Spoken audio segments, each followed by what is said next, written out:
ton boulot.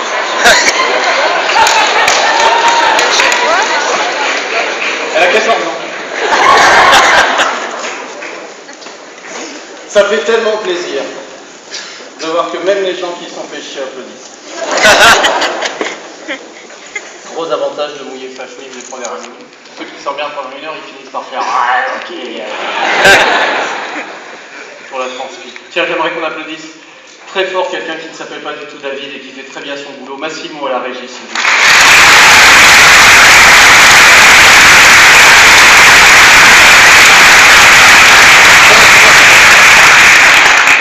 Et puis vous savez, moi je suis un artiste qui considère les gens.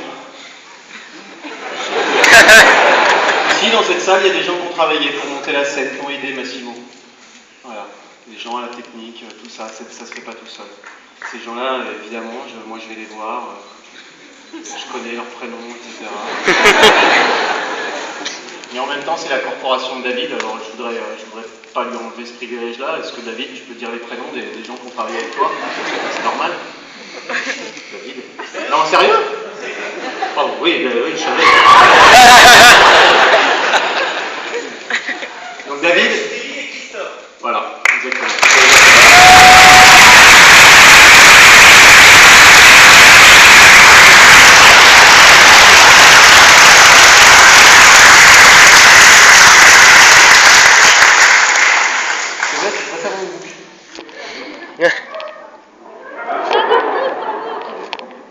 Oh tiens, est-ce qu'on peut applaudir s'il vous plaît les 2 personnes qui ont coécrit avec moi ce spectacle et qui l'ont mis en scène, messieurs François Rollin et Arnaud Foyer.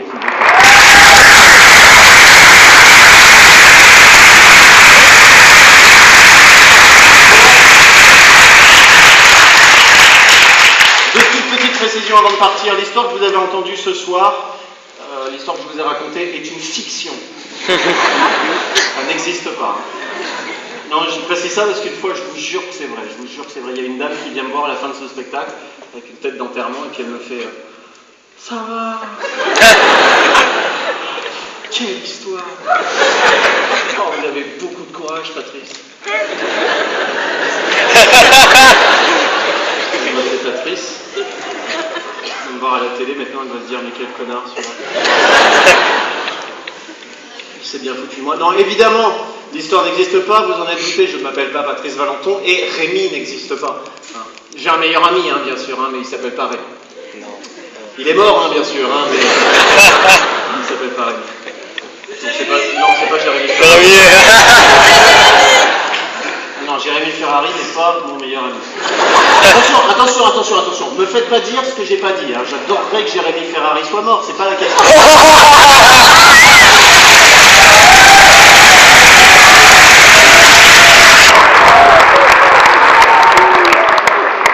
Là, je vois un spectacle en son hommage. Hein.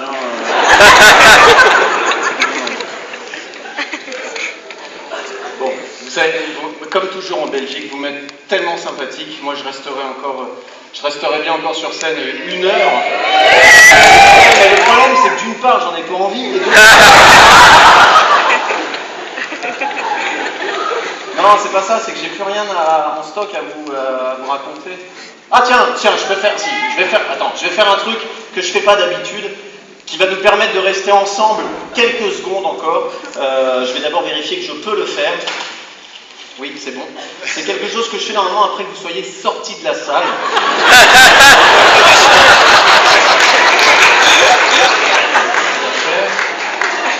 C'est-à-dire, est-ce que quelqu'un veut un souvenir du spectacle? Oui. Tenez, monsieur.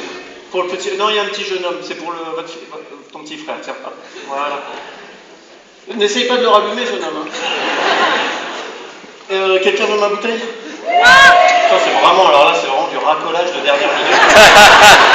Voilà, mademoiselle. Et puis la bouteille pleine. La bouteille pleine, hop. Mais non, je vais pas vous donner falzouille, enfin. Arrive un moment du spectacle que j'adore, parce que là, je vais créer une espèce, ça va durer 1 seconde. Ça va, jeune homme, avec la casquette? Il n'en peut plus. Vous êtes saoulés, hein. Je l'avais vécu.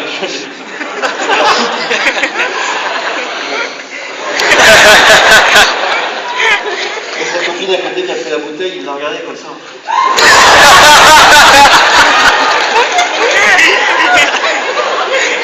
Désolé, je fais vite. Oui, arrive un moment que j'adore, c'est un moment où j'aime bien instaurer une espèce de moment un petit peu silencieux comme ça, un moment suspendu dans l'air et dans le temps. Et moi, ce moment-là, je le savoure et intérieurement, je ris. Parce que à la seconde même où je vous parle, dans la salle, il y a une personne, une jeune fille, qui croit qu'elle va m'endormir ma veste.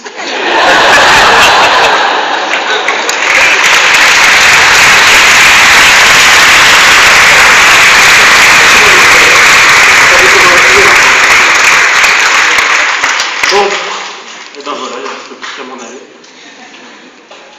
On les voit. L'autre là, elle il veut pas me faire la pisse, elle est chaude. Elle est en pleine forme. C'est hyper beau la salle du lycée. Qu'est-ce que c'est beau, putain. Non, baissez la main. C'est superbe une scène comme ça. Chance. Forcément, il ne se passe plus grand-chose. Dimitri, tu peux aller sur scène faire un sketch s'il te plaît? Non, c'est pour que je me rende compte de ce que ça fait quand il y a quelqu'un sur scène. Tu nous fais un sketch, celui que tu veux, hein, ton préféré, celui qui marche le mieux. Dépêche-toi, en revanche.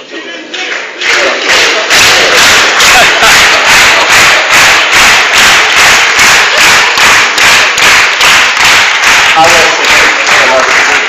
ah oui, ils font tous ça. Ouais.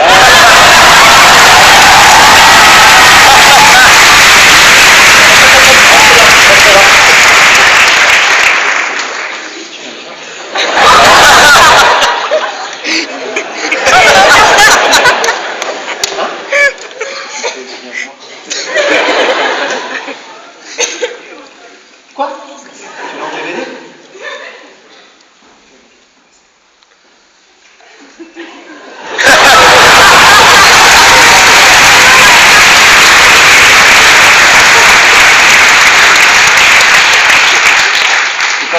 Fais pas trop le malin, Dimitri, parce que j'ai un pote avec une casquette qui est prête. Le mec, il est tellement saoulé, ça peut partir à vite. Sérieux, ça rend bien, hein? Bon. Oh, est-ce que je peux me permettre de vous dire que pour venir ici en Belgique et en partant de la France en voiture, je suis passé par un feu rouge qui m'a rappelé une anecdote qui m'est arrivée il y a assez longtemps de ça. Cette anecdote, elle est tout à fait croustillante et en plus d'être croustillante, elle est très très drôle. Voilà. Vous voulez que je la raconte? Je vous la raconte très vite fait. En fait, j'étais en voiture arrêtée à ce feu rouge, donc, et à un moment donné, je vois dans le rétroviseur de ma voiture une voiture de la police qui arrive à faible vitesse par derrière, qui passe sur ma droite, hein, puisque le feu est rouge, elle va doucement, sauf qu'elle ne s'arrête pas au feu, elle grille le feu rouge. Et ça, c'est agaçant, parce que dans Paris, c'est systématique avec les voitures de police, elles grillent les feux rouges. Donc moi, voyant ceci, qu'est-ce que je fais? J'enclenche la première et je grille également le feu. Je les suis, je me mets à leur hauteur, je leur fais signe de s'arrêter. Je descends de mon véhicule, je m'approche côté conducteur, je lui fais signe de bien vouloir baisser sa vitre. Oui, parce qu'encore aujourd'hui, quand on demande à quelqu'un de baisser sa vitre, on fait ce geste-là. Même si les manivelles n'existent plus depuis 30 ans, ce geste-là, visiblement, n'est pas encore rentré dans les consciences collectives. Faites ça à un conducteur, il vous met des essuie-glaces. Donc, là, le gars baisse sa vitre, je me présente, je dis bonjour monsieur, Arnaud de sa mère, humoriste, est-ce que je pourrais avoir les papiers du véhicule? Je vois bien que le gars me regarde un tout petit peu étonné, donc je lui dis écoutez mon petit bonhomme, vous savez très bien pourquoi je vous arrête. Le feu là-bas à 200 mètres était aussi rouge bon, et puis là j'improvise un petit peu, aussi rouge qu'une jeune lycéenne timide qu'on invite à venir danser au bal de fin d'année, et c'est en sortant de prison 3 jours après que je me suis dit, tiens, ils ont peut-être pas très très bien saisi la blague sur la lycéenne. Donc du coup, je fais demi-tour pour leur expliquer, je retourne au commissariat, mais cette fois-ci, pas fou, j'y vais armé. Donc, Je rentre dans le commissariat, je pose mon arme sur le comptoir et je leur dis « Ok les gars, on va parler entre bonhommes, posez également tous vos armes sur le comptoir. » Et c'est en sortant du coma, 3 mois après, que je me suis fait cette petite réflexion, pas stupide d'ailleurs, je vais vous dire que c'est assez bien vu de ma part. Je me suis dit la chose suivante quand même, parfois Arnaud, est-ce que tu fermerais pas ta gueule? Je vous cache pas que depuis j'ai cherché à plus me faire accepter par les forces de l'ordre. J'ai cherché à ce qu'ils me considèrent un petit peu comme un des leurs. D'ailleurs, pour gagner leur confiance, j'ai roulé pendant quelques temps dans une de leurs voitures que j'avais dérobée sur parking. Quand je dis quelques temps, c'est 17 minutes, hein, très facile. Bon, arrêtez, je suis retourné au commissariat, encore une fois, et depuis, je voue une haine viscérale contre la police dans Paris.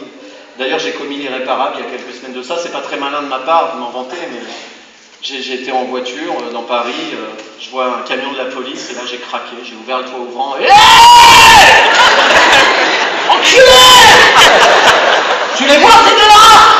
Eh ben, assieds-toi dessus, mon grand cochon!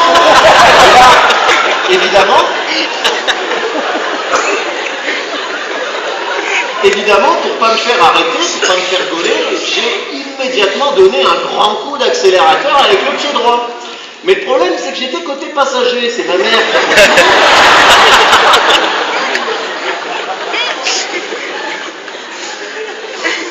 quand j'ai donné le coup d'accélérateur, j'ai juste écrasé les tomates, hein, et je me suis fait arrêter. Je suis retourné au commissariat, je leur ai fait une bonne ratatouille. Ils ont adoré, ils m'ont gardé à dîner pendant 3 semaines. Voilà, c'est une petite anecdote que je voulais vous raconter. Et puis maintenant je m'en vais, promis, j'y vais. Et je voudrais, ce serait un petit peu... Oh, bah, écoutez, c'est comme ça. Mais revenez, qu'est-ce que vous voulez me dire?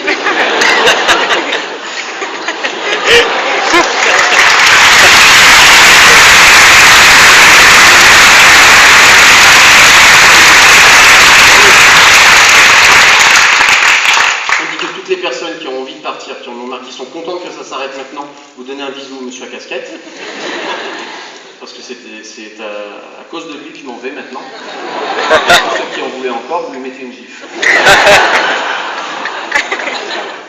Non, je voudrais avant de quitter cette scène être tout à fait honnête, avoir un petit mot pour Laurent Ruquier. Ce petit mot est le suivant, c'est que Laurent Ruquier est donc l'animateur télé que j'aurais rêvé ces 2 dernières années.